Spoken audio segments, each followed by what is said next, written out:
Et nous sommes en direct. Bonjour, bienvenue à toutes et tous au live Bonjour. meeting de The Way. Bonjour Stéphanie, Gosset, Amaury, Kornilov, merci d'être avec nous. Vous êtes Bonjour, les Émilie. cofondateurs, donc de The Way. On a le plaisir d'organiser ce live, avec Lita, hein, la plateforme d'investissement responsable. C'est un plaisir, de vous retrouver. J'espère que vous allez bien. Pour ceux qui ne me connaissent pas, je suis Émilie Brosseau, animatrice de levée de fonds chez Lita.co et j'accompagne, The Way dans sa levée de fonds citoyenne. Alors, je vous en prie, connectez-vous tranquillement. Vous avez accès en bas à droite à un chat dans lequel vous pouvez nous dire bonjour, voilà, nous dire d'où vous venez, de quelle région vous vous connectez. Le temps que tout le monde se connecte, vous êtes déjà près d'une dizaine. Merci.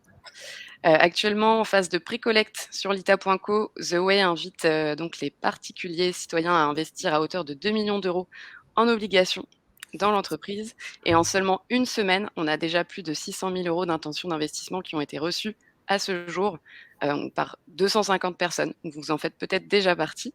Voilà, ça promet une ouverture des souscriptions très prochaine et elle prévoit aussi d'être dynamique. Donc, si vous n'avez pas encore validé votre profil investisseur sur lita.co, c'est le moment. Pour vous rappeler juste le déroulé du live, donc ça va durer une petite heure avec une présentation de 15-20 minutes des dirigeants fondateurs et ensuite on aura un temps d'échange tous ensemble pour pouvoir poser vos questions en direct aux fondateurs et, euh, et répondre à toutes vos questions. Voilà, j'espère que vous nous entendez bien, que vous voyez bien la présentation. Et Stéphanie, Amaury, je vous laisse le micro pour vous présenter. Merci, Émilie. Merci, Émilie. Alors, peut-être en deux mots, Stéphanie. Stéphanie Gosset. Donc, moi, je suis cofondatrice de The Way. Je suis DG France. Et on a avec Amaury une première aventure commune, si je puis dire, dans le photovoltaïque chez Solaire Direct. Voilà, donc on se connaît depuis quelques années, on va dire. Voilà, et donc Amaury Kornilov, cofondateur et président de The Way. Alors, je vais vous présenter en 15 minutes environ ce qu'est The Way. Donc voilà, il s'agit de déployer donc la première infrastructure de recharge instantanée en France et en Europe, dans les principales villes. Le problème, il est simple. Je pense qu'on sera tous d'accord pour dire que 100% de la mobilité deviendra électrique dans les villes. Alors, est-ce que c'est 2030, 2035, on verra. Mais donc, la question, c'est et comment est-ce qu'on fait?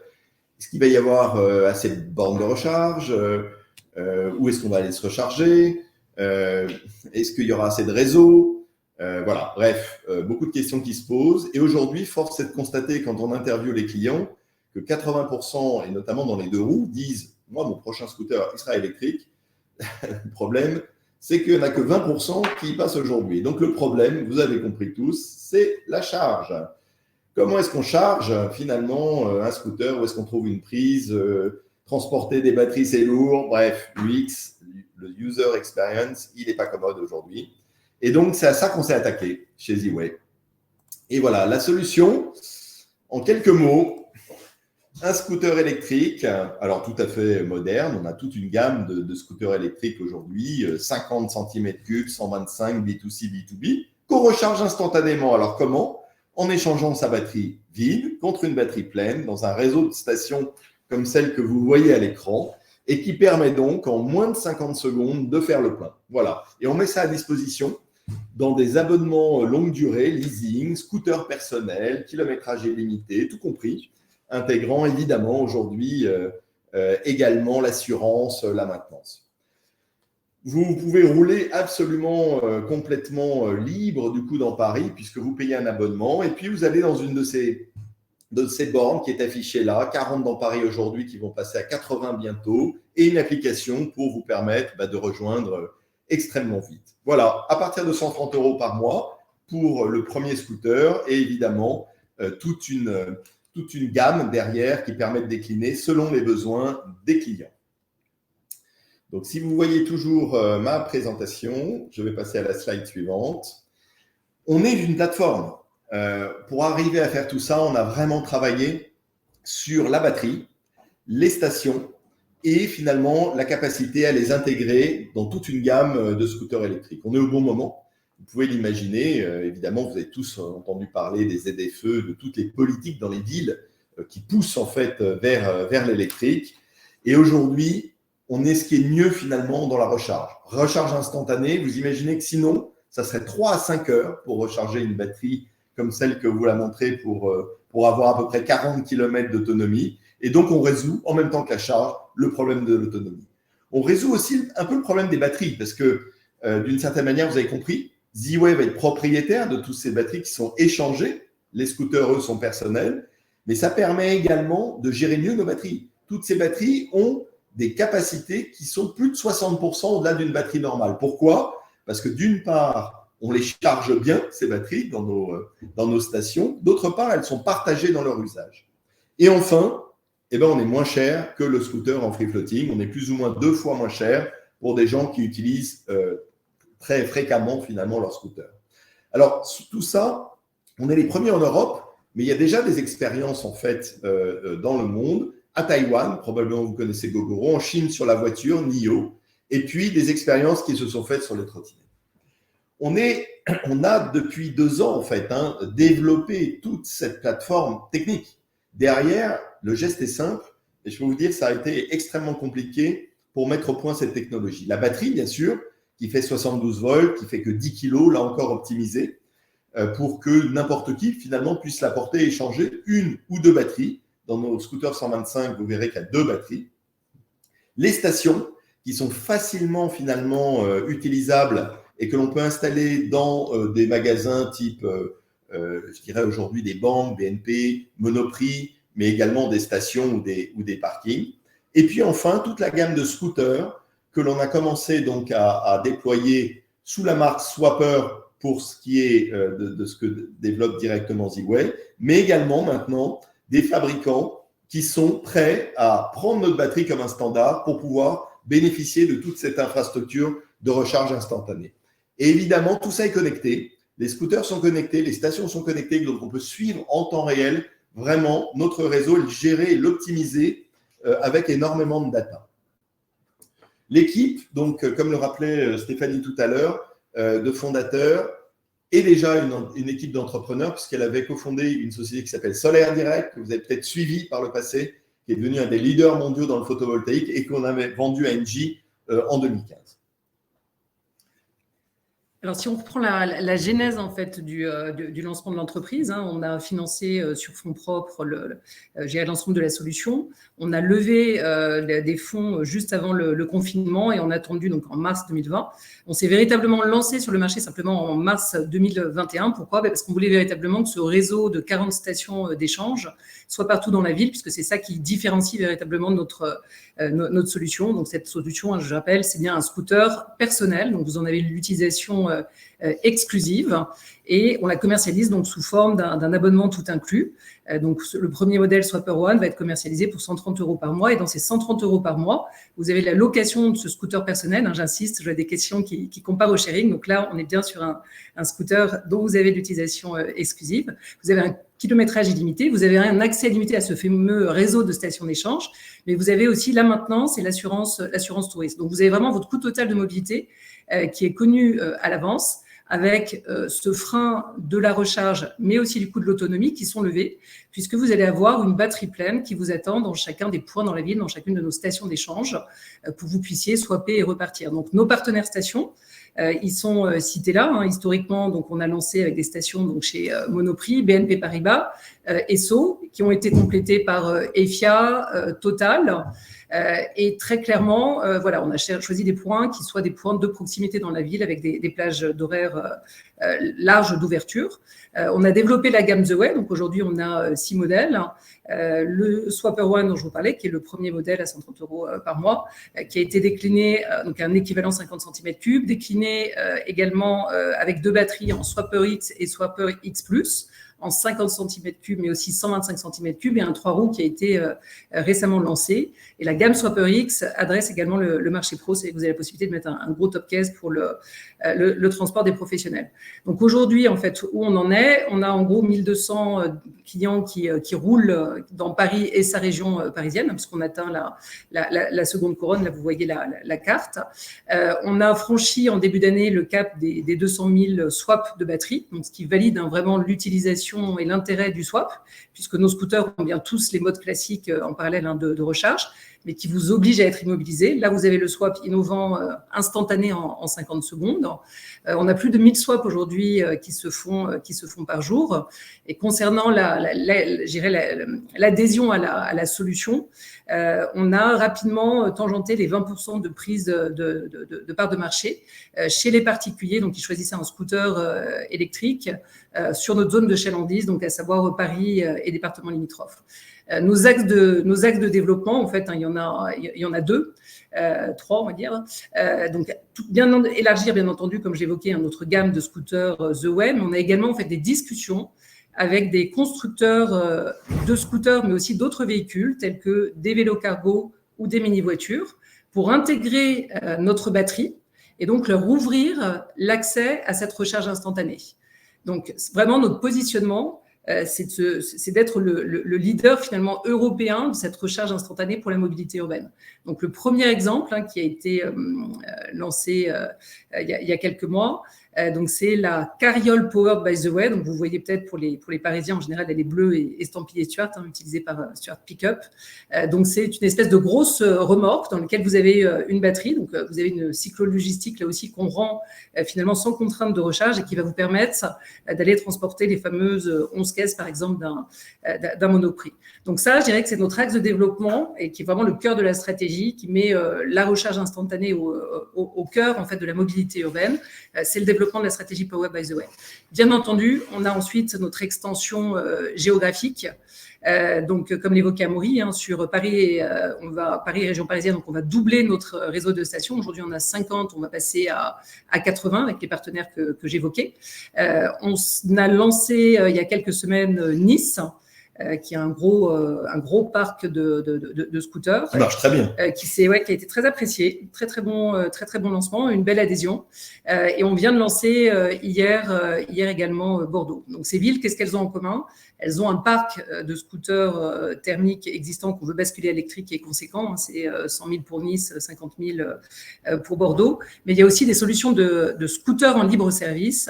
Et typiquement, nous, ce qu'on voit, c'est que dans nos clients, on a des clients qui viennent du thermique, mais on a aussi un tiers de clients qui ont découvert le scooter finalement par le scooter en libre service et qui font leurs calculs. Et pour un utilisateur intensif, vous allez être 2,5 fois moins cher en fait avec la solution The Way. Et ça ne s'arrêtera pas à la France. Et ça ne s'arrêtera pas à la France, tout à fait, oui, puisque donc l'idée, c'est de continuer le déploiement des villes en France. Et l'année prochaine, bien entendu, c'est d'ouvrir 2 autres capitales en Europe, donc notamment en Espagne et en Italie. Donc première ville cible, Madrid, avec toujours cette même logique en fait de libérer l'essor de l'électrique, qui est vraiment une attente des clients, avec la recharge instantanée et le tout à un prix compétitif. C'est-à-dire qu'on résout cette équation d'accessibilité et de facilité d'usage, à la fois avec la recharge instantanée, mais aussi avec l'abonnement tout inclus. Alors voilà, évidemment, ça c'est toute l'histoire industrielle de The Way et commerciale, mais derrière, il y a une histoire financière. Forcément, vous comprenez, c'est une infrastructure dont on parle. Donc pour cela, il faut des millions d'euros de capitaux pour investir dans cette infrastructure et pouvoir faire ce leasing. Alors on a en mars 2020 fait une première levée de fonds, en effet, de 15 millions d'euros, dont 7 millions d'euros étaient en equity pour financer le développement de The Way SAS et 8 millions d'euros étaient déjà en obligations convertibles pour financer les assets. On a réellement structuré cette société comme ce que l'on fait finalement dans les grandes sociétés d'infrastructure, c'est-à-dire une partie développement, en général ça s'appelle la DevCo, une partie qui possède les assets et qui en face a des revenus. Les revenus chez nous, c'est la location, évidemment, les abonnements dont on vous a parlé. Donc 15 millions d'euros en mars 2020 et après donc ce démarrage successful, donc qui fonctionnait, on a en effet en mars 2023 avec des institutionnels complété en fait ce tour de table avec 26 millions d'euros, dont 15 millions d'euros là encore dédiés en fait pour financer les infrastructures, c'est-à-dire les batteries, les scooters, les stations et continuer ce déploiement géographique qui commence par la France comme vous l'avez compris et qui va aller vers l'Espagne. Alors pourquoi l'ITA ? parce que vous me diriez, vous avez déjà tout ça. Nous, ce que l'on souhaite, vous avez compris que toutes ces levées qu'on a faites étaient institutionnelles. Donc, les derniers qui sont rentrés, en l'occurrence, au-delà de Demeter, Allianz et NCI, qui étaient déjà là, en fait, dans notre tour de table. Donc, il y a la Caisse des dépôts qui est rentrée, donc vraiment institutionnelle, et ADEME Investissement, là encore institutionnel, auprès encore de Matmut également, un autre assureur qui nous a rejoint. Vous comprenez qu'on est dans un business, évidemment on parle de mobilité, donc il y a beaucoup d'assurances, d'où les assureurs qui sont intéressés à comprendre aussi ces nouveaux business models et s'y investir.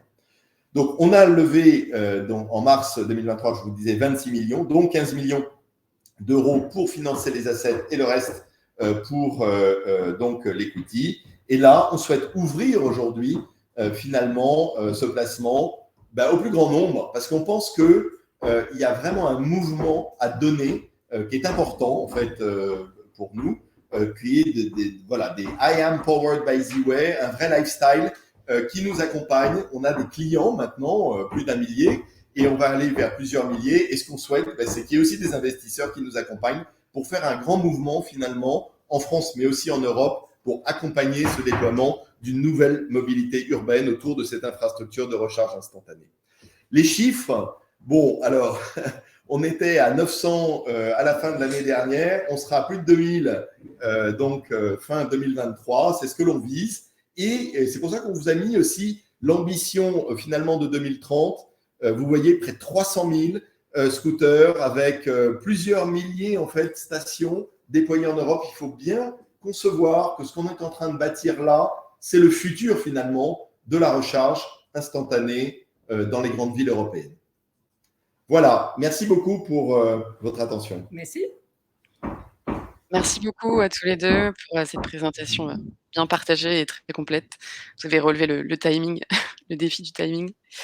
On a beaucoup de questions en fait qui se sont posées au fil de l'eau dans l'onglet, donc je vous propose de vous les poser une par une, voilà, comme ça.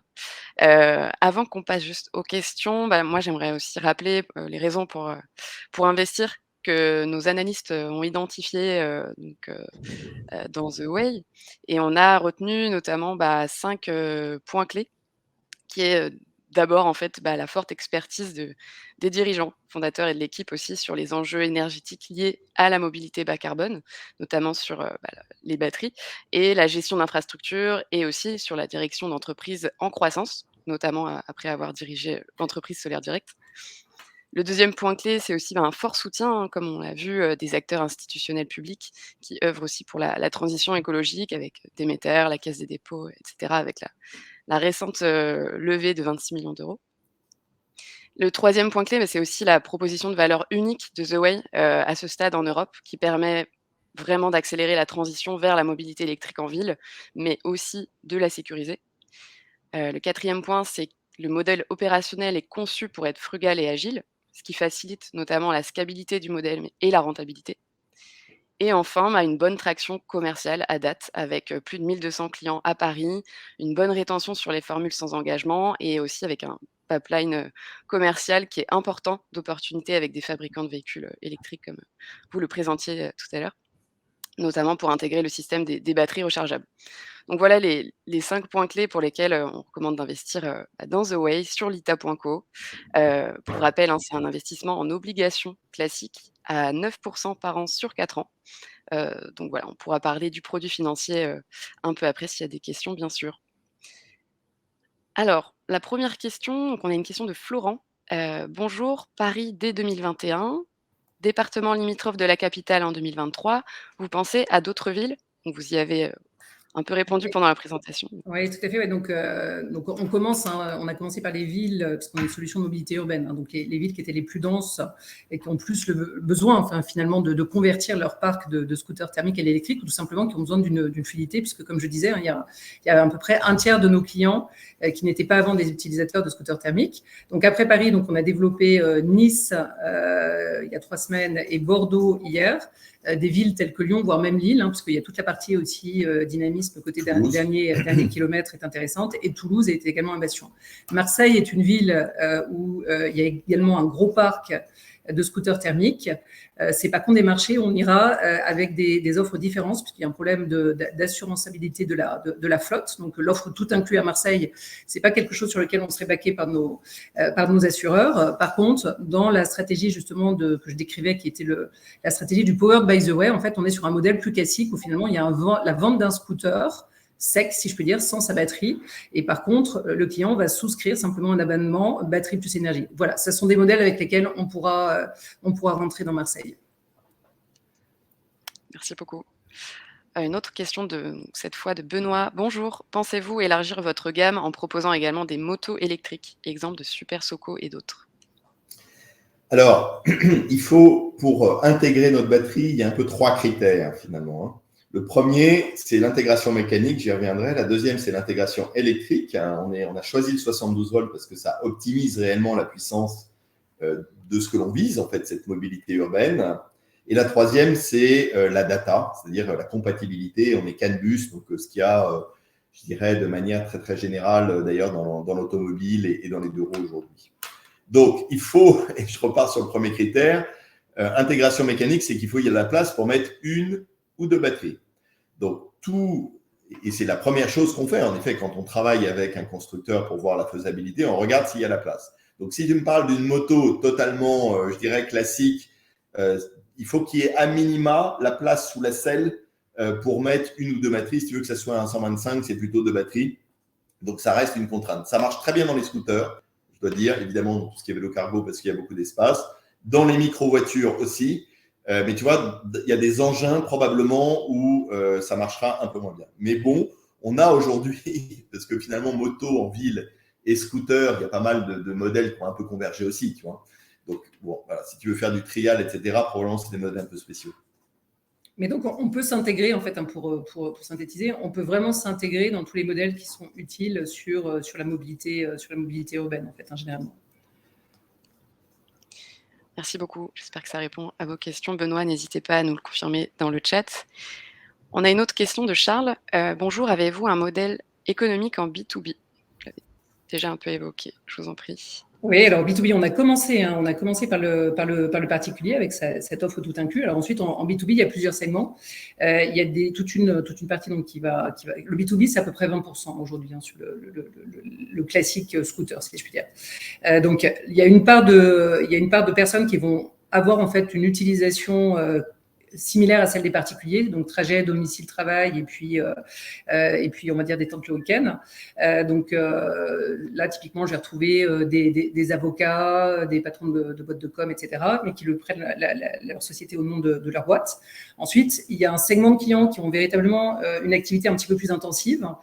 Donc là, je pense aux infirmiers, aux agents immobiliers. Donc, agents immobiliers, on vient de signer, annoncer la semaine dernière un partenariat avec un réseau qui s'appelle l'Adresse de 350 agences. Très clairement, voilà, ça, ce sont des cibles parce qu'ils font des tournées, mais comme les notaires, les diagnostiqueurs, par exemple, de performance énergétique ou autres, pour lesquels le scooter répond à cette utilisation. Donc, si je résume, c'est tous ceux qui ont une utilisation intensive dans la ville, que ce soit des SAV ou commercial, ça, c'est des cibles qui nous intéressent. Et il y a le dernier segment, qui est le segment de la livraison, le segment du dernier kilomètre, qui est en pleine expansion, que l'on adresse avec nos scooters, mais aussi avec la carriole Powered by the Way, qui, bien entendu, là, est vraiment un segment sur lequel on souhaite rentrer.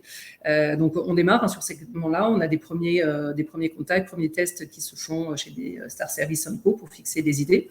Et on fait partie aussi d'un consortium qui s'appelle eSwap, qui a été initié par le ministère, la DGE, pour justement favoriser l'émanation d'une filière française sur le dernier kilomètre avec cette recharge instantanée. Donc, The Way a pris le lead sur la partie swap. Autour de la table, vous avez aussi des acteurs de batterie, Tiamat par exemple, des acteurs du dernier kilomètre et des constructeurs de véhicules.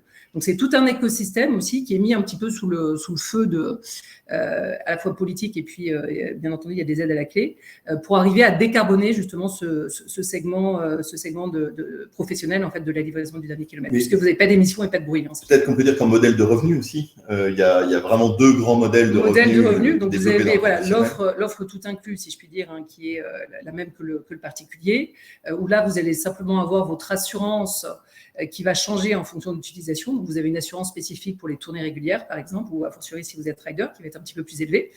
Et sinon, il y a le modèle qu'on décrit comme powered by the way, où pour ceux qui ont une utilisation très intensive, on va en fait leur vendre le scooter ou la carriole et leur faire souscrire un abonnement en fonction du kilométrage. C'est-à-dire quelqu'un qui fait plus de 12 000 km va avoir un forfait kilométrique au travers de son abonnement, donc qui inclut l'énergie et l'accès à notre réseau de stations d'échange et le financement de la batterie. Voilà, je ne sais pas si je réponds à la question, mais n'hésitez pas sinon. Parce que c'est assez complet, merci beaucoup. Et on a une autre question du coup de Charles aussi qui pose une question sur le développement des batteries à venir avec charge très rapide. Ne risque-t-elle pas de mettre en péril votre modèle économique? Oui, alors, bon, le très rapide n'est pas forcément très rapide au sens développement. Vous voyez, ça met beaucoup de temps. Le sujet, vous avez bien compris, est un sujet aussi de financement. C'est tout le problème. On a vécu ça, vous savez, dans le photovoltaïque, où on nous promettait monts et merveilles sur des panneaux photovoltaïques. L'Airbus du solaire n'est jamais arrivé. Bon, la réalité, et on l'a vu, nous, on l'a constaté sur le photovoltaïque et on le constate sur les batteries, c'est que la révolution, elle est moins technologique dans la réalité qu'industrielle, avec en effet des coûts qui ont plutôt tendance à baisser et des rendements qui ont tendance à être meilleurs, mais progressivement, vous voyez. Donc, pourquoi un truc qui est tout nouveau, qui serait extraordinaire, aurait du mal à être financé? Tout simplement parce qu'il n'y a pas de recul. Et donc, personne ne va aller mettre des millions sur une technologie dont on ne sait pas si elle va durer 1000 cycles, 500 cycles, 200 cycles, etc. Donc, oui, ce qui a tendance à être financé dans ce type d'infrastructure, c'est plutôt des choses connues. Dans le photovoltaïque, c'était plutôt le polysilicium ou le cristallin qui était connu, qui a 20, 30 ans, 40 ans d'historique. Et c'est un peu, malgré tout, ce qui est en train aussi de se passer dans les batteries et aussi dans les voitures. On parle d'un petit segment, mais segment des voitures. Bon, c'est quand même assez classique, ce qui est financé, sur lequel on a du recul. Y aura-t-il demain des batteries qui se rechargent peut-être en 10 minutes? Pourquoi pas? Je sais que sur le sodium-ion, ils y travaillent. Mais bon, entre 10 minutes et instantané, c'est-à-dire quelques secondes, de toute façon, il y a un monde, vous savez. La question, c'est surtout ensuite la durée de vie de la batterie qui se rechargera, qui se rechargera très vite. Ce qu'il faut garder, donc ça me permet de faire passer un message en fait qui est assez important, sur lequel on fait un lobbying, c'est que nous, l'intérêt d'avoir cette charge qui est instantanée pour le client, mais qui est en fait en charge lente pour la batterie, c'est que ça permet justement d'augmenter la durée de vie de la batterie. C'est-à-dire qu'on ne va pas stresser la batterie, donc on estime à 60% le nombre de cycles supplémentaires. Donc ça veut dire qu'économiquement, on se retrouve avec une batterie qui a une durée de vie supérieure. Donc au lieu d'avoir 600 cycles, on les passe à 1000 cycles. Donc là, c'est vertueux aussi, bien entendu, en termes de gestion du parc de batterie. Nous, en tant qu'opérateur, on doit bien entendu en maximiser la durée de vie et on est responsable jusqu'au recyclage. Et il y a un autre point, c'est la sécurité. C'est-à-dire que lorsqu'on va avoir en fait quelqu'un qui swappe sa batterie, le comportement de la batterie dans la station d'échange où elle est rechargée en temps masqué pour le client, si je puis dire, on va voir si le comportement de la batterie est normal. Donc, s'il y avait une batterie qui s'échauffe ou autre lorsqu'on la recharge, elle est loquée dans la station, l'espèce de grande station d'échange que vous avez vue, et les équipes récupèrent la batterie, etc. Donc, on a tout notre parc de batterie qui, en gros, est contrôlé chaque semaine à distance, par la télésurveillance en fait de la recharge de ces batteries. Et ça, voilà, c'est quelque chose qui est important quand on voit qu'on n'a plus le droit de brancher sa théière dans la grande tour de la Défense, des batteries qui circulent en libre service partout, si je puis dire, mais qui ne seraient jamais contrôlées. Il y a un moment, ça peut poser quand même un sujet de sécurité si on est sur quelque chose d'important en termes de volume. Et puis enfin, on est agnostique d'une certaine manière de la chimie. Vous voyez ce que je veux dire? C'est autant l'extérieur de la batterie, sa connectique et son voltage, donc 72 volts, lui, est un intangible. Autant ce qu'on mettra à l'intérieur, finalement, pour avoir ces caractéristiques de 72 volts et l'énergie donc stockée, on peut complètement évoluer dans le temps. Du reste, on a commencé déjà avec une cellule, on passe à une deuxième cellule qui va augmenter la capacité dans le même pack, en fait, de 20% d'ici le début de l'année prochaine. Voilà, les clients vont voir plus d'autonomie, ils ne voient pas ce qu'il y a à l'intérieur, et donc on va pouvoir suivre, en fait, la technologie au fur et à mesure, finalement, l'intégrer. Dans ce que disait Stéphanie, en effet, dans le consortium eSwap, il y a Tiamat qui fait du sodium-ion et on va tester le sodium-ion par rapport au lithium-ion. On sait aujourd'hui que ça se charge plus rapidement, mais par contre, en effet, il y a beaucoup moins d'énergie stockée. Donc voilà, c'est des choses qu'on va pouvoir voir dans le temps. Et en effet, on est plutôt une technologie ouverte de ce point de vue. On est libre vis-à-vis de nos fournisseurs. Je voyais une question aussi sur les. Je la case là parce qu'elle rejoint sur nos sources de batteries, de cellules, etc. Donc effectivement, nous aujourd'hui, pour l'instant, on source, à part la carriole qui est entièrement fabriquée en France. Les scooters, comme beaucoup de marques, on peut le regretter, mais c'est comme ça, sont pour beaucoup asiatiques. Les cellules sont encore aujourd'hui essentiellement asiatiques. Pour autant, on est entre guillemets fabless et on a propriétaire. Et voilà, et on a développé par contre avec nos ingénieurs toute la partie intelligente qui est le powertrain, donc le design de la batterie, m'explique Amaury, et les organes de communication derrière jusqu'au moteur. Et donc c'est ce powertrain qu'on va intégrer chez les constructeurs et c'est ça qui nous a donné la gamme The Way. Et c'est ça qu'on propose de faire finalement à des constructeurs tiers pour leur ouvrir la recharge instantanée. Mais comme le disait Amaury, avec cette liberté de pouvoir faire le choix du meilleur fournisseur de cellules à chaque moment finalement. Et vous l'avez vu dans le dossier, on a vocation à terme à ramener en fait cette technologie dès lors qu'elle sera massive en Europe. Donc on a déjà des plans, on a des discussions. Après, on dépend évidemment là-dedans des plannings eux-mêmes, de gigafactory, de types de cellules en fait qui vont réaliser. Est-ce qu'elles sont plutôt orientées vers l'automobile ou d'autres types de stockage? Donc, on dépend malgré tout de ça pour ramener en Europe, mais nous sommes propriétaires vraiment de cette technologie. Donc en effet, on peut choisir notre stratégie. On est complètement libre de ce point de vue. Les stations d'échange elles-mêmes vont être dès l'année prochaine rapatriées en fait en Europe pour leur construction. Et les scooters, on est d'ores et déjà en train de parler avec des Européens finalement pour intégrer notre batterie, voilà, et que dans leur gamme, il y ait une partie de scooters qui soit powered by The Way. Et donc par rapport à la question, là je lis la question en même temps de dépendance, donc on n'est pas dépendant en fait vis-à-vis de nos fournisseurs parce qu'on en a déjà plusieurs, donc du côté scooter, du côté batterie et du côté station. Et de même qu'on n'est pas dépendant, même si on en a besoin, de nos partenaires stations, puisqu'on veille bien justement à avoir une multiplicité de partenaires qui nous permettent de valoriser notre solution. Merci beaucoup à tous les deux. On avait justement plusieurs questions à ce sujet sur la conception, la fabrication des batteries, aussi sur est-ce qu'une batterie a une fin de vie et les batteries usagées, comment elles sont récupérées et recyclées? Est-ce que vous avez quelques mots à ce sujet? Ça rejoint un peu le point que je disais, c'est-à-dire que là où on a un avantage quand même, c'est qu'on est un opérateur qui gère l'ensemble du parc de batteries. Et donc, on a même intérêt économiquement à en assurer bien entendu la longévité. Donc ça, c'est la recharge, à la fois la recharge lente qui est un atout, mais c'est aussi le fait que cette batterie partagée, finalement, elle est moyennée sur l'ensemble des usages en termes d'utilisation de l'ensemble des conducteurs. Donc, entre guillemets, on a cette batterie partagée et cette recharge lente, ça permet de stresser le moins possible cette batterie. Donc là, augmentation de la durée de vie. Et sur la partie recyclage, dans nos projections, bien entendu, on intègre, alors à la fois il peut y avoir une seconde durée de vie, vous le savez tous, du côté renouvelable pour le stockage d'énergie, parce que c'est moins demanding.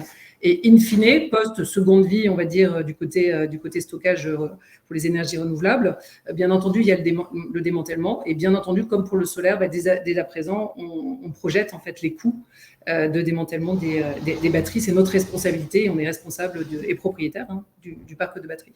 Donc vraiment, et ça c'est essentiel, il faut bien comprendre, il n'y a qu'un modèle comme le nôtre qui puisse maximiser en fait la longévité d'un parc de batteries aussi grand que l'on aura.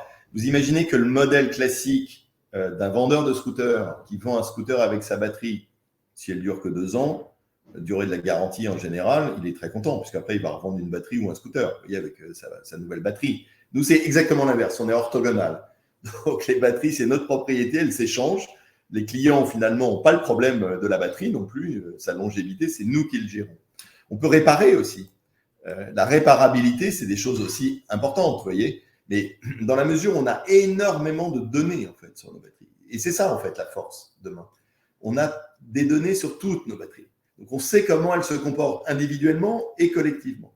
Et on peut y mettre des stratégies. On a un data analyst aujourd'hui qui travaille là-dessus, en fait. Qui est, avec ces masses de données, avec ce qu'on apprend, en fait, sur le parc, comment est-ce qu'on a des stratégies, finalement, pour réparer, augmenter la durabilité lors de la mobilité. Et derrière, comme l'a dit Stéphanie, il y a une deuxième vie. c'est celle du stockage d'énergie, qui est moins demandeur en termes d'appel de puissance et que l'on va faire. Hein, et bien du solaire, pas pour rien de ce point de vue-là. Voilà, donc la première chose à analyser là-dedans, c'est combien de cycles on peut faire, et c'est ça qu'on va monitorer en fait, améliorer le nombre de cycles qu'on puisse faire par batterie. Honnêtement, si on demande la durée, probablement, on devrait pouvoir les tenir au-delà de 10 ans, en fait, ces batteries-là, dans les différents usages. C'est des points auxquels on est club partenaire WWF. Très clairement, ce type d'association était très sensible à ce type de gestion et d'apprentissage et de durabilité de cette électrique. Il y a l'essor de l'électrique, mais voilà, il ne faut pas que ça vienne dégrader autre chose dans la chaîne de valeur. C'est très clair, merci beaucoup. Je vais proposer à Jean-Maxence de venir poser ses questions en direct. Il avait 3 questions et en plus, je crois qu'il est client consommateur. Donc, ça a encore plus de sens. Les clients satisfaits. Apparemment. Jean-Maxence, vous avez reçu une invitation pour monter sur scène, poser vos questions. Vous n'êtes pas obligé d'accepter. Bon, sinon, alors, je meuble pendant ce temps-là parce qu'on a fait une soirée client la semaine dernière avec nos 300 premiers clients qu'on connaît presque tous par les prénoms et qui étaient fort sympathiques. Voilà, parce que comme toute société, il y a une courbe d'apprentissage, mais globalement, voilà, c'est vraiment des gens sur qui on peut compter, je pense, pour transmettre la bonne parole sur la solution, en tout cas. En tout cas, ceux qui sont venus. C'est les plus beaux ambassadeurs, c'est sûr. Alors, du coup, je ne sais pas si Jean-Maxence a réussi à se connecter, apparemment non. Je vais poser sa question du coup en direct. Plutôt convaincu par la solution comme consommateur, en venant d'un scooter 500 thermique, avec une expérience de conduite assez différente, motivé à la fois par le climat et l'attrait du stationnement gratuit. Savez-vous si cette dimension fonctionne comme une incitation forte et si les municipalités vont la soutenir durablement? Voilà, c'est 2 questions de... C'est le stationnement gratuit dont tu parles. Alors, le stationnement gratuit, si on voit... Alors, il y a 2 choses. Est-ce qu'ils s'en servent comme levier pour aller durcir, sévériser les contraintes sur le thermique? Oui, c'est évident. Est-ce qu'on est l'alibi à faire ça? Oui. Par contre, est-ce que ça marche et que c'est un accélérateur et donc que c'est une bonne chose? Oui. Et ensuite, au-delà nous, on avait calé en fait nos economics pour être compétitifs contre, si je puis dire, le thermique, indépendamment du stationnement payant qui sur Paris est prohibitif, puisque si vous voulez vous garer n'importe où, vous en avez presque pour 100 € par mois. Donc c'est entre guillemets assez hallucinant en termes de montant. Donc imaginons que demain, parce que tout le monde est à l'électrique, les municipalités veulent reprendre, entre guillemets de l'argent sur le stationnement. Oui, c'est possible, mais pour autant les economics restent en faveur de l'électrique. Et vraiment l'intérêt de l'électrique, c'est aussi pour ceux qui conduisent le thermique, venez essayer, mais c'est le fait de ne pas avoir de bruit, de ne pas avoir l'odeur. Enfin, c'est quelque chose qui est vraiment très agréable une fois qu'on a testé avec la pêche au démarrage. Par contre, le vrai problème, jusqu'à présent, c'était le coût d'accès. C'est-à-dire que tout le monde ne peut pas se payer effectivement le C-Evolution de BMW qui est à 15 000 €, qui est un très beau produit, mais qui est à 15 000 €. Donc, compétitivité, accès, et puis la problématique de recharge. C'est-à-dire que le 2 roues, c'est choisi pour gagner du temps. Donc, les verbatim, quand on s'est lancé, étaient extrêmement durs vis-à-vis de l'électrique. C'était, je ne veux pas me prendre la tête à savoir si j'arrive à mon port. Hors de question. Voilà. Et pourtant, ils sous-estimaient le temps de recharge de la batterie en pensant que c'était simplement entre une demi-heure et 1 heure pour récupérer 40 km d'autonomie, alors que c'est plutôt 4 à 5 heures. Donc voilà, stationnement payant, c'est bien entendu pour le thermique et gratuit pour l'électrique, c'est bien entendu un boost. On y est favorable, on en profite. Ensuite, c'est pas ça qui structure le développement, l'essor de l'électrique en tant que tel. Après, le stationnement était payant, mais il était un peu contraignant, honnêtement, puisque il fallait prendre un ticket malgré tout, qui était gratuit. La version française. Ça, c'est quelque chose qui devrait disparaître là dans les semaines qui viennent, j'espère. En tout cas, c'est ce qu'on nous a annoncé. Donc là, ça sera complètement libre et j'avoue que ça serait aussi bien. Après, on voit que les villes ont des trajectoires assez différentes. Hein. Si tu vas à Nice, Bordeaux ou Paris, tu vois que les trajectoires ont été assez différentes, même si quelqu'un à Nice m'a dit, bon, en général, ils suivent ce que fait Paris un an après. Je pense que les tendances, elles sont complètement similaires. Par contre, c'est l'aspect coercitif sur la mise en œuvre qui est différent suivant les régions. Nice, quand ils ont vu la carriole, c'est quoi? C'est qu'ils nous disaient « Ah, ben, votre truc est top, parce que pour les limonadiers, on va enfin pouvoir leur dire qu'ils peuvent arrêter leur camionnette thermique parce qu'ils ont une solution. » Voilà. Donc, chacun ensuite cherche aussi, vis-à-vis de ses concitoyens, à s'assurer, et ce qui est plutôt sain, qu'il y ait quand même une solution de remplacement qui soit crédible, accessible et simple. Et c'est un peu vos voix qu'on cherche aussi, vous voyez, enfin, le fait de faire connaître, parce qu'en effet, dès lors qu'il y a une solution qui est connue, ça accélère aussi les choses. C'est intéressant parce qu'en plus, je viens de voir que Jean-Maxence réagit parce qu'il n'a pas réussi à se connecter. Donc il disait justement: «Oui, je suis client impliqué, mais qui n'arrive pas à se connecter. Oui, je me sens C'est engagé arrivé par à ce des gens choix. très bien, ça. On a eu un petit peu de mal aussi au début. Oui, je me sens engagé par ce choix», dit-il, et vous pouvez jouer la carte du communautaire engagé. Bonne discussion devant les armoires à batterie. Ben, merci Jean-Maxence, sacré ambassadeur. Merci. Je note le nom pour être sûr que tu es invité à la prochaine soirée client. Il y en avait, Merci Jean-Maxence. il y a d'ailleurs aussi parfois des clients qui ne sont pas contents, et bien entendu, on est ravis de les accueillir aussi. Et voilà, il faut comprendre l'électrique. L'électrique, suivant combien vous êtes sur un scooter, si ça monte, la température qu'il fait, vous n'avez pas la même autonomie. Bon, ben ça, quand on vient du thermique, il y a une petite période de digestion, mais c'est justement pour ça que le swap et cette recharge instantanée est importante.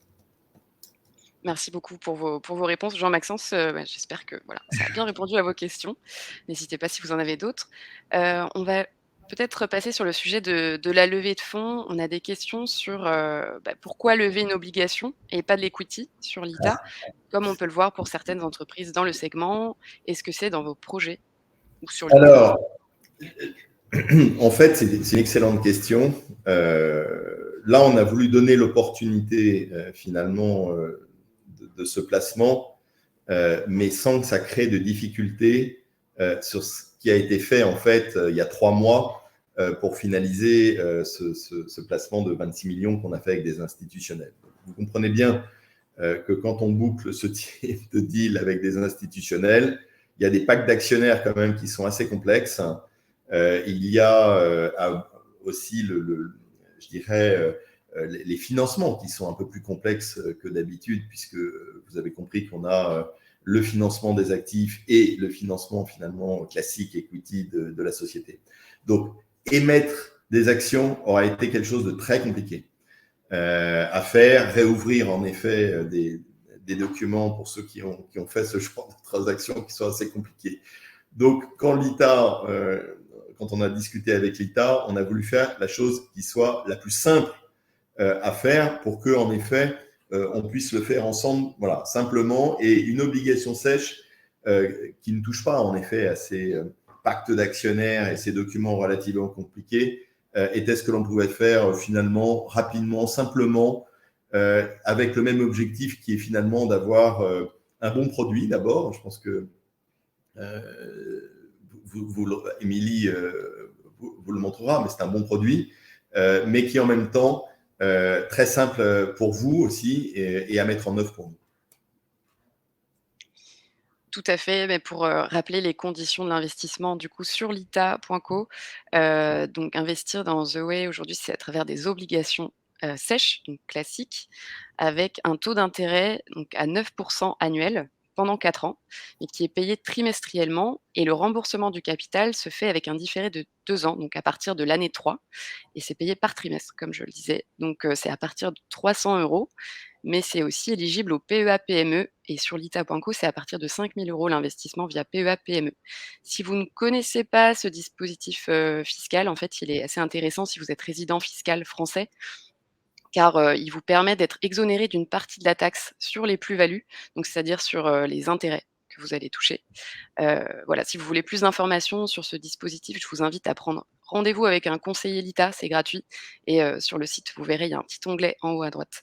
Voilà, c'est direct, et on est disponible pour répondre à toutes vos questions et vous conseiller aussi dans vos projets d'investissement, car l'ITA.co, pour ceux qui ne connaissent pas, c'est une plateforme qui permet d'investir, de manière diversifiée dans des entreprises, à impact comme, The Way. Voilà. Il y a aussi une prime d'impact, sur cet investissement. Donc, voilà, vous aurez aussi plus d'informations dans le dossier d'investissement et d'analyse LITA qui sera prochainement disponible, sur la page de la levée de fonds, qui reflète vraiment toute l'analyse LITA, à la fois sur la partie financière et extra-financière, mais aussi qui vous donne des détails sur les conditions d'investissement en détail. Voilà, donc si vous n'avez pas encore, validé votre profil investisseur Lita, je vous invite à le faire car, l'ouverture des souscriptions est prochaine.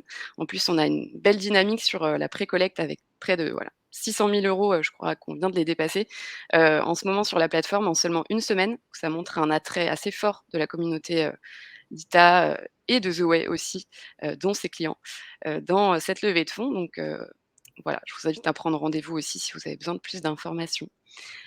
On a d'autres questions. On a une question de Géronimo: «Quand aurait lieu la levée de fonds?» Alors Géronimo, la levée de fonds est en cours en ce moment en phase de pré-collecte sur le site, lita.co. On va vous mettre le lien, dans le chat, pour que vous puissiez y avoir accès directement. Vous pouvez réserver votre investissement pour le moment. Donc c'est à partir de 300 € et vous pourrez concrétiser votre investissement une fois que l'ouverture, des souscriptions aura lieu et elle aura lieu en début de semaine prochaine. On a une question d'Hicham. Est-ce que c'est possible de développer un peu sur la seniorité du remboursement dans la cash waterfall vis-à-vis des autres obligations shareholders? Merci. C'est une bonne question, Hicham. Vous aurez accès aussi au contrat obligataire, qui a été, signé récemment. En effet, le rang de remboursement, de l'obligation sur l'ITA est de toute façon, junior par rapport aux autres dettes, de The Way. Je ne sais pas si vous voulez ajouter quelque chose à Maurice, Stéphanie, à ce sujet? Non, non, c'est toujours ça. C'est que pour arriver en effet à faire ce placement sans bouger toute la doc qui était relativement complexe, on a dû adapter en fait, en effet, le placement à la doc existante. Voilà. Et donc, c'est tout à fait ce que tu viens de répondre. Mais dit en langage de novice, en fait, c'est que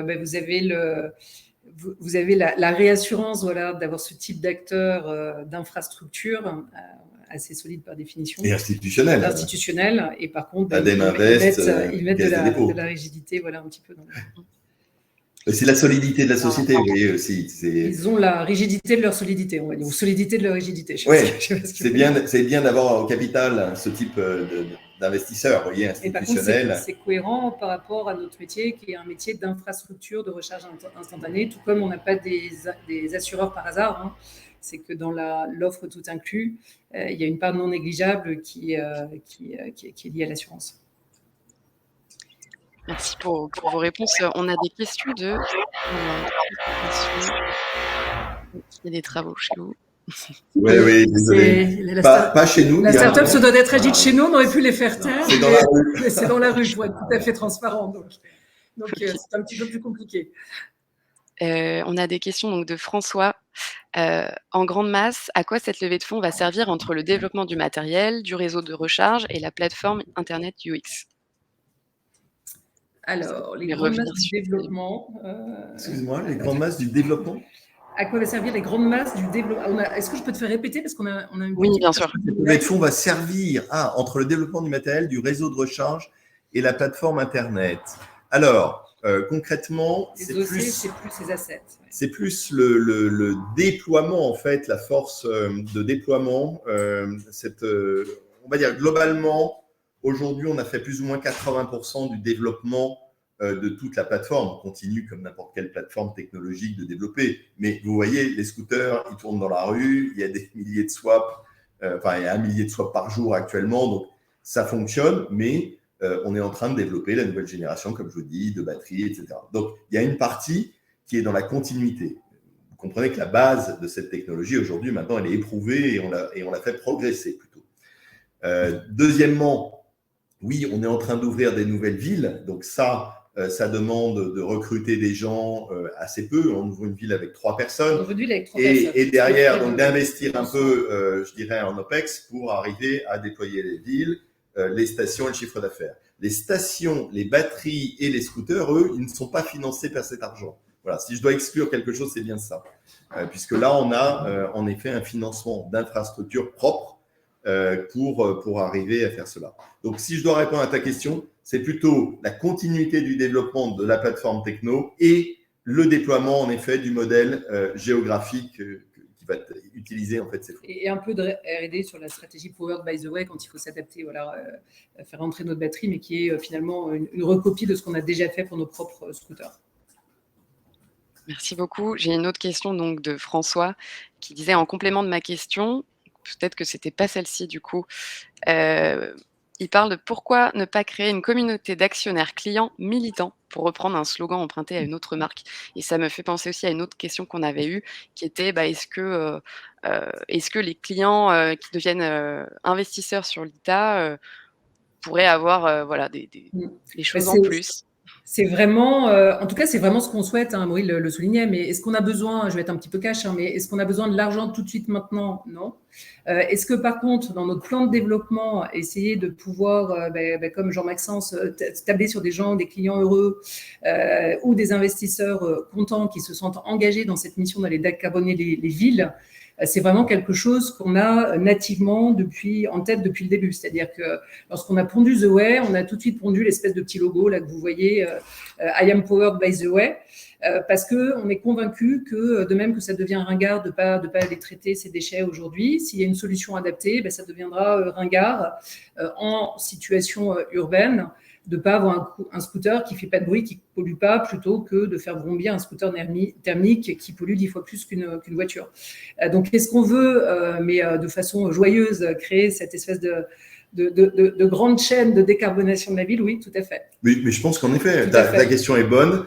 Et en effet, s'il faut, je dirais, donner un avantage Bien sûr, je dirais, un investisseur qui souscrirait en fait à ce placement, tout à fait heureux en effet de faire ça. Donc, on va y réfléchir. Honnêtement, on n'a pas conclu aujourd'hui une offre, mais honnêtement, on fera quelque chose. On l'a en tête, hein, ça va de soit des accessoires qui sont offerts, soit un mois offert, etc. Mais c'est surtout, effectivement, quand on dit qu'on veut créer du lien et de l'engagement, pourquoi on fait des soirées clients? C'est parce que chacun se nourrit aussi. Et puis nos clients pour les avoir vus, on les avait déjà vus de visu, mais là en masse, sont vraiment plutôt sympathiques. Et j'ai pas de doute que ce sera pareil pour les investisseurs. Le ralliement, ça sera I am powered by The Way. En tout cas, ça, c'est ce qu'on souhaite faire. C'est le lifestyle. Okay. Lifestyle, absolument. Joyeux, Merci beaucoup. Joyeux. Toujours. Toujours mais efficace. Efficace. Et pour être efficace sur ces dernières minutes, on a des questions encore de Quentin. Bonjour, vous avez parlé de possibles partenariats avec des fabricants de scooters. Pouvez-vous expliciter? En gros, en fait, on prend... on regarde, hein, comme le disait Amaury, tous les scooters, d'abord, qui vendent beaucoup, deux, qui ont une vraie marque ou un vrai atout, et on regarde mécaniquement si c'est faisable, et on les approche, et on leur montre nos résultats, notre prise de part de marché alors qu'on n'était personne. Pour bien situer, réaliser, vous avez, si vous regardez les chiffres de grosses marques de scooters, que ce soit d'ailleurs des chinoises ou des françaises italiennes, on se place devant avec notre solution. Donc, la démonstration en fait, de l'atout commercial de la recharge instantanée, finalement, elle est faite. Donc, oui, on a des discussions avec des Peugeot Motorcycle, des NIO côté chinois et d'autres. Non, mais on a une dizaine de développements. On a une petite dizaine de développements en cours actuellement à différents stades et dont les premiers, en fait, sortiront donc, au-delà de Carriole début d'année prochaine. C'est-à-dire que ce qu'on vise, c'est qu'en mars 2024, il y ait une partie de ces développements, probablement 3 ou 4, qui soient commercialisés en fait pour la saison qui commencera en mars 2024. Voilà. Donc oui, c'est très concret. Ça prend probablement aujourd'hui 50% du temps de notre équipe technique, puisque vous imaginez, c'est plusieurs projets en fait en parallèle. Avec les équipes, l'intérêt c'est que c'est la même batterie, c'est le même socle de batterie. Voilà, il y a beaucoup et ensuite peut-être pour compléter en fait, donner un éclairage, les partenariats avec les constructeurs et ou leurs concessionnaires, ils sont à la fois sur le produit, mais ils peuvent être aussi sur la distribution. C'est-à-dire qu'aujourd'hui, il y a beaucoup de concessions qui soit étaient dans la voiture, soit dans le scooter thermique, qui ne s'y retrouvent plus en termes de modèle de revenus et qui savent bien entendu qu'ils doivent passer à l'électrique. Et donc, c'est aussi un moyen d'aller se déployer plus vite, plus loin dans d'autres villes ou avec une capillarité plus importante. Donc, on a aussi ce type de partenariats de distribution qui sont en cours de discussion au-delà des partenariats constructeurs-produits, on va dire. Et probablement dans le temps, et c'est ce que tout à fait dans notre business plan, ce qu'on prévoit, c'est qu'il y aura une grosse partie en fait de nos ventes qui seront faites par d'autres, puisque in fine, ça sera leur marque, leur modèle, et nous, mais même en termes de marque, on se voit plus de ce point de vue-là, vous voyez, comme une infrastructure de téléphone ou Android. Voilà, Android finalement à monter un système d'exploitation, mais qui est distribué bien au-delà de Google, en fait. Et c'est bien ça que l'on souhaite faire finalement pour la recharge instantanée. Merci. Et je n'ai pas mentionné en termes de partenariat, je dis juste ça, mais vous avez aussi un partenariat de distribution chez Fnac Darty. Aujourd'hui, dans toutes les... Alors, vous l'avez vu pour ceux qui sont sur Paris, parce qu'on est à Terne, Montparnasse, République, mais dans les villes qu'on ouvre, voilà, Fnac Darty nous suit aussi, et donc on est vraiment en plein centre-ville, à Nice, avenue Saint-Jean, pour ceux qui connaissent, et Bordeaux, pareil, plein centre-ville avec ses partenaires de distribution. Top. Bravo pour ces lancements récents, à succès en plus. Une autre question de Quentin. Pensez-vous qu'il serait opportun à l'avenir de proposer des offres de location courte durée pour les derniers kilomètres, covoiturage, trajet en train, en bus? Vous en aviez parlé. Alors, ce n'est pas du tout le même business model. On est assez orthogonal. Hein. Vous comprenez que ce qu'on offre finalement, c'est du revenu dont on a une visibilité. Donc, le plus courte durée qu'on a aujourd'hui s'appelle un contrat sans engagement. Un contrat sans engagement est un contrat, grosso modo, où le minimum, c'est 2 mois. Voilà. Donc, 2 mois à ce que vous voulez. Et à partir de là, vous quittez quand vous voulez. Vous payez 1 mois d'avance. Vous avez un mois de dénonciation en avance. Et donc, vous êtes complètement libre. Et c'est vrai qu'on a des saisonniers, on a des stagiaires qui prennent ce type de contrat parce qu'ils n'ont pas de visibilité forcément sur 12 mois ou 36 mois. Et donc, ils préfèrent ça. On a aussi des contrats de 12 mois. Et donc, on a des contrats, le premier qu'on ait lancé d'ailleurs, qui était 36 mois, du vrai leasing, qui répond bien finalement comme alternative à celui qui était propriétaire jusqu'à maintenant d'une moto. Mais le free floating ou le sharing est très différent en effet comme modèle et ce n'est pas ce que l'on vise. Par contre, on pourra avoir des partenariats avec des opérateurs de free floating. J'allais dire clients, utilisateurs éventuellement demain d'une partie de notre solution, que ce soit, est-ce que ça sera la batterie, est-ce que ça sera la batterie et l'échange dans les stations. Mais c'est un autre modèle économique, je tiens à le dire, très différent d'une autre, avec beaucoup plus d'OPEX, avec beaucoup plus de coûts de maintenance, avec beaucoup plus de coûts, voilà, qui n'est pas le nôtre. De ce point de vue-là, on sera plutôt fournisseur, si on devait faire ça, plutôt que opérateur. Ensuite, par contre, sur la notion de courte durée, ce qu'on ne s'interdit pas, justement, c'est avoir des partenariats avec des concessions qui sont dans des zones beaucoup plus touristiques ou avec des acteurs de la grande surface qui ont des activités de location de courte durée et qui finalement, alors que nous, on leur fait de la location longue durée, sous-louent, si je puis dire, en courte durée à leur clientèle. Et voilà, ça c'est un savoir-faire du coup et c'est dans des zones relativement particulières. Merci beaucoup pour vos éléments de réponse. Je pense que ça répond aussi à vos questions, Pierre, qui avait des questions sur votre positionnement par rapport à la concurrence. On peut peut-être prendre une dernière question et après je vous laisse le mot d'à la fin. La concurrence était plus large que ça, Émilie. Hein. La concurrence d'un côté pourrait dire c'est du service et donc c'est du free floating. Bon, on est grosso modo nous on cherche plutôt les utilisateurs réguliers, on est 2 fois moins cher. Si vous voulez regarder ça. Mais après, il y a le vendeur de scooters classique, en fait, traditionnel.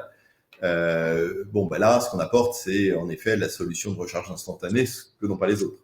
Tout à fait, merci. La dernière question, du coup, est celle de François. Le tour de table actuel est franco-français. Comment The Way restera-t-il français demain? Pour l'instant, tu as raison. Il est français. Après... je dirais l'idée là, et notre idée, c'est vraiment de déployer en Europe. C'est vraiment notre focus. Quand on va se déployer en Espagne, il est tout à fait probable qu'il y ait une partie d'argent espagnol, de fonds espagnols qui financent notamment toute la partie asset en Espagne et idem en Italie. L'Espagne, c'est un marché que vous connaissez, qui est extrêmement dynamique sur la partie mobilité.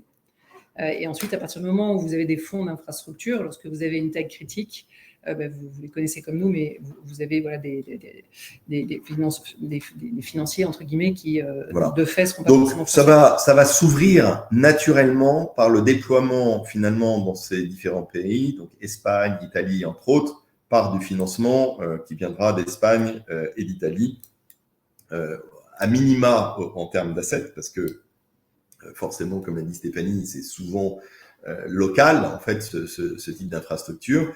Et souvent, d'ailleurs, les gens qui ont la meilleure vision du risque associé, et donc également possibilité d'avoir ce type de financement également au niveau de la TOPCO demain. Voilà. Mais on vise à être plutôt européen. On n'a pas une visée aujourd'hui mondiale. C'est des choses qu'on fait un parallèle, en fait. Hein. C'est des choses qu'on a connues dans le solaire, en fait. Hein. Où le premier parc solaire direct, on l'a financé avec la Caisse des dépôts. Et à la fin, on avait des Meridiam, des BlackRock qui finançaient les projets. Merci, j'espère que ça répond bien à votre question, François. Merci à tous les deux pour vos réponses, pour votre présentation et votre temps. Merci. Merci beaucoup. Merci. Je regrette de ne pas avoir vu la tête de Jean Maxence, notre client, mais j'espère que c'est parti remise. Nous aussi, merci en tout cas, beaucoup de personnes. Merci à vous et tout le monde vous remercie. Voilà, on a beaucoup de remerciements dans le chat. Je vous dis à très bientôt. Merci à tous. Bienvenue dans l'aventure, voilà, j'espère. On vous aura donné envie, en tout cas. Merci, Émilie aussi. Merci à tous. Bonne journée. Et I am powered by the way, du coup.